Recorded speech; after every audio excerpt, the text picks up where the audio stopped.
Hey everybody, welcome to the news on the experience for December 18th. We're going to cover as much as we can in as short a period of time to get you back to your life. All right, we are going to kick it off with Aquaman and the Lost Kingdom. Now, the sequel to the originally $1.15 billion grossing Aquaman film, which stars Jason Momoa, is, well, they kind of asked him politely about the possibility of returning for a third film. Now, he told ET Online, the truth is, if the audience loves it, and then there's a possibility, but right now I'm like, it's not looking too good. He went on to explain that the new DC Studios chiefs, James Gunn and Peter Safran, want to start up their own thing, and he doesn't necessarily want it to end, but I don't think I really like a choice. The film is currently tracking to open about 50 or 60 million, which is in the ballpark of the first film. What basically happened was word of mouth got people into the theater, and it jumped to 130 million the second week. So it made more after the opening weekend than it did in the opening weekend. Momoa went on to talk about his desire to return, saying, "If there's a place in their world for me, I would love to be part of it. This is my home. Warner and DC is definitely my home." So that's all I'll say. He also spoke about how he feels about the character of Aquaman. He says, "If I just put it in the simplest terms, it makes my heart smile." All right, moving on. Speaking about Warner Brothers, there's been a lot of talk about maybe Warner Brothers is financially in trouble. Well, they busted out the cash for a new property. They won a week-long bidding war against Netflix and Amazon for the new action comedy Calamity Hustle, which stars Ryan Reynolds and Channing Tatum. Now, the bidding on this was led by production chiefs Michael DeLuca and Pam Abdi. They're doing all the Warner Brothers stuff where Gunn and Safran are doing the DC stuff. So at their equivalent levels, they're on par with each other. Now they went after the type of star-studded film that built the studio in the first place. The spec script is described as being kind of similar in tone to the Lethal Weapon franchise, and would star Reynolds as a cop who's estranged from his low-level criminal brother played by Tatum. But when the brother is implicated in a diamond heist, the cops must hunt him down before those he ripped off get to him. Now, the budget for the film, which will shoot in New York, Los Angeles, and Las Vegas with big action set pieces, is expected to be about $140 million, with the stars making about $25 million each, along with a healthy back-end cut. Adam and Aaron Nee wrote the script and will be re-teaming with Tatum after the film The Lost City. Now, this writing duo actually turned down working on the Masters of the Universe IP for Amazon and the next Lego movie for Universal in lieu of kind of creating their own franchise. So that's what they're thinking. All right, let's move on. Did anybody get a chance to see the new Reacher Season 2 that debuted this week? 3 episodes dropped. And Serinda Swan was talking about it. Now, you may know Serinda Swan from, I know she was in Inhumans as Medusa. She was in Ballers, and she was in Smallville as Zatanna. So she's got some street cred when it comes to pop culture stuff. Well, Swan joined the second season of Amazon's Reacher, played a member of the titular character's former Army unit, the 110th Special Investigators. Swan plays forensic accountant Carla Dixon and potential love interest for Reacher in the new season that had the first 3 episodes drop on December 15th. Now, the actress admitted to Screen Rant that she was a little concerned about the stunts plan for the film, saying, "The thing was that we did the stunts on the day like it was amazing. While part of it I would complain, the other part is that, no, we just know you guys are able to do it. So it was like on the day you do this, you tap and you clear. We had to clear a house once, and they just give you exactly what it is, and then we feel unprepared. But when you watch it back, you're like, we kind of look like badasses. Basically, we were really concerned. So what she's saying is they didn't have what they wanted time-wise to prepare for the stunts, but they still came off pretty good. And whoever explained them on the site worked out pretty well. She went on to explain that she wished they would have had more time to train and to work together before filming, saying, "You never want to emulate somebody else's profession and not do it properly, especially if you're supposed to be at such a high level as we are." So the training was definitely there, but do we wish that we got to be here for like 2 months beforehand all hanging out? Yeah, 100%. That would be amazing. And I think that's kind of the downside when you're doing an Amazon show, that maybe you're not going to get what you would get on a movie. But having seen the first 3 episodes and the house clearing episode that she's talking about or seen, the stunts look really good.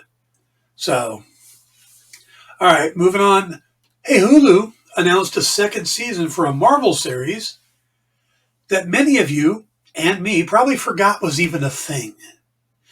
In truth, it looks like Hulu may have forgotten it was a Marvel series, or at least they dropped the branding in the poster they put up on social media. The second season of the animated series Hit Monkey, which stars Jason Sudeikis, Olivia Munn, Fred Tatasciore, and Ali Maki, is said to be scheduled for sometime in 2024. The series, which first aired in 2021, tells the tale of a wronged Japanese snow monkey mentored by the ghost of an American assassin as he cuts a wide swath through the Tokyo underworld. There's a word we don't use a lot, swath. When the show first aired, it had the Marvel branding on everything, so you'd see Hit Monkey with the Marvel logo above it. Now they've removed the branding. And it didn't really make a big blip with audiences when it had the branding.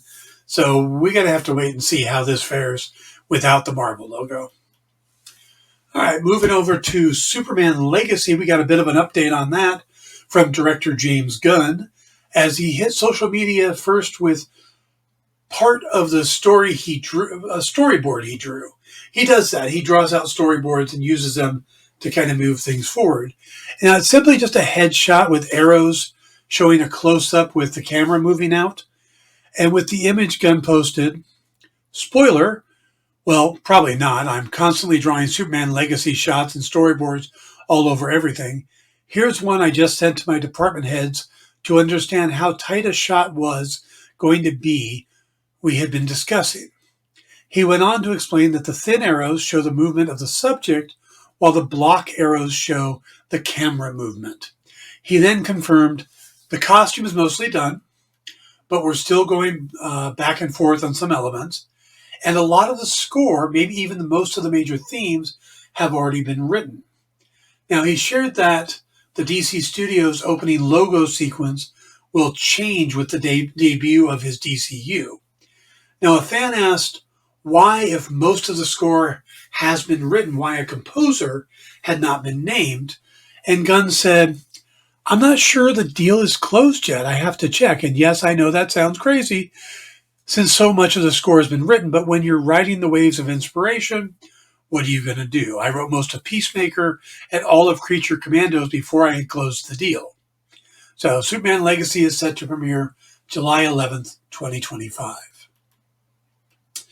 Jumping over to Agatha Christie's kind of gotten this resurgence with the Kenneth Branagh films, but the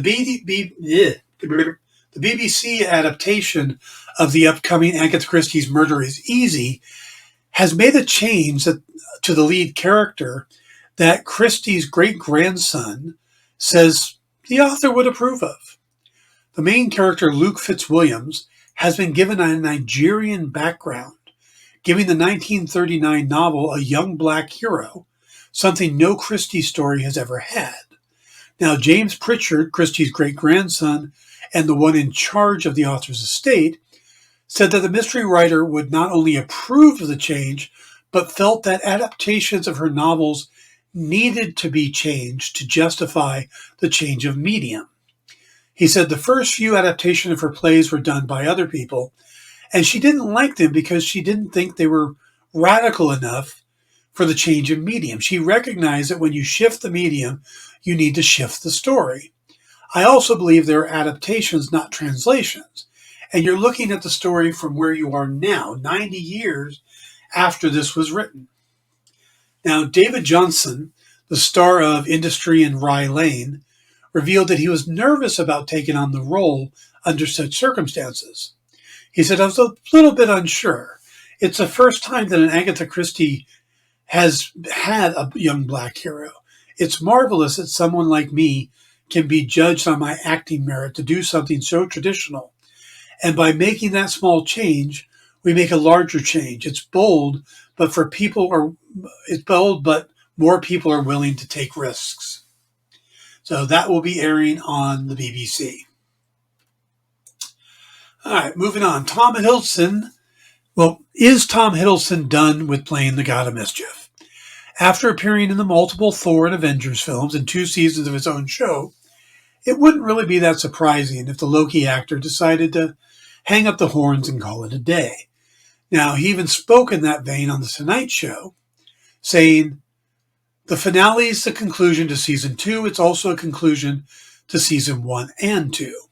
It's also the conclusion to 6 films and 12 episodes in 14 years of my life. I was 29 when I was cast. I'm 42 now. It's been a journey. And while that does sound like the end of a journey, Hiddleston wasn't. He was recently asked on Josh Horowitz's Happy, Sad, Confused podcast about the possibility of returning to the character. And Hiddleston said, I, of course, don't know. And as we've discussed, there have been thank you notes exchanged between myself, Kevin Feige, Louis D'Esposito, and Victoria Alonso, me saying, thank you so much for the role of a lifetime. I'll always be grateful. And they say, Tom, you'll always be part of the family. Come and see us anytime. We just keep saying thank you. And so with that in mind, but I do feel very proud and satisfied with where we landed because I think as a team, we brought it full circle. It is the ultimate journey of redemption. So does that mean Tom Hiddleston's done? I think it means that he would be okay with being done, but I don't think he's done. We'll see. More news from James Gunn and social media. Again, Threads. If you follow him on Threads, you're going to find out everything before any news site has it. But this one's a bit confusing because Matt Reeves is working on his own, the Batman universe, under the Elseworlds banner, and producing a new series based on Arkham Asylum that will fit into the main DCU that is starting, of course, with Book 1, Gods and Monsters. So while answering fan questions on Threads, Gunn responded to a question on whether Reeves was working on more projects for his Batverse than just the Batman 2, Penguin, and the Arkham series. Gunn replied, right now Matt is producing Arkham as a DCU series, so there's just the 2 now. He further claimed for another fan, we love Matt as a director and a producer, so he'll be producing stories both within his Batman universe and within the DCU. Gunn says Arkham was always planned to be part of the DCU. It was one of the first pitches we bought when Peter and I came on board. I don't know the permutations it went through before that time. All right, 2 more quick news stories. Netflix is looking to build a franchise around its reigning most popular series. A Wednesday spinoff revolving around Fred Armisen's Uncle Fester character is in early development at the streamer for MGM Television. Conversations about the offshoot are happening alongside preparations for season 2 of Wednesday. And then finally, the folks from Warhammer updated us on what we found out a while back. They put out a press release saying, back in December last year, we announced Games Workshop and Amazon Studios had signed an agreement in principle to work together to bring Warhammer 40K universe to the screens, big and small. Well, today we have an update, and it's one we've all been longing to hear. We've now signed the full agreement, and the next stage can begin. Now comes the fun part. working out all the creative details with our partners and getting the first scripts written and into production. What Warhammer 40K stories should we tell first? Should we kick off the movie or a TV show? Both? All we can tell you right now is that an elite band of screenwriters, each with their own particular passion for Warhammer, is being assembled to help bring the setting and the characters you love to the screen. This illustrious group will be championed by Henry Cavill, who stands ready to take his place as executive producer, bringing his pen, sword, and/or spear to the project. So, last year we talked about Warhammer, kicking it off. It got me to start playing the game, painting the miniatures. Actually, I just started getting into it, and then that announcement, that's why I started bringing it on the show. So we'll get more coverage of Warhammer as more things happen. So we're going to wrap it up there. Remember to stick around. I'll be back on Thursday with talking about Maxwell Lord, since he's in the news. We'll talk about the Doctor Who specials, what it means for a 10-year-old character, and then stick around to the experience, because later today you've got Minute to Skim It with Miss Jen, Kyle, and Jay reviewing the latest comics, and you've got Mint Hunter back for another round. So stick around for that, and I will see you on Thursday.